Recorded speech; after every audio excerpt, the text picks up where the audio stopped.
Hey guys, good morning! Update ko kayo dito sa ating garden, lalo na ngayon na palaging umuulan. Dito sa Mindanao, palaging umuulan, halos everyday umuulan. Kaya kita nyo naman yung ating mga halaman, nakakainom na naman ng tubig ulan, yung ating begonia, ang gaganda. And then yung iba nating mga halaman na mga caladium.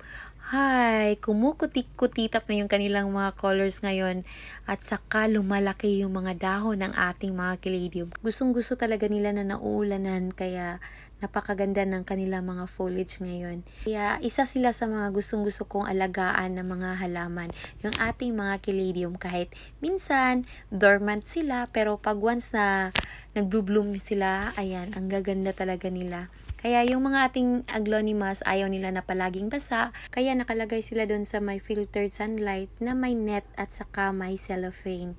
So yung ibang mga plants na nandito banda ay yung mga nauulanan na mga plants, katulad ng ating mga Florida Beauty at saka mga ibang plants. So hanggang dito lang yung update ng ating mga plants dito sa garden ngayon. Bye!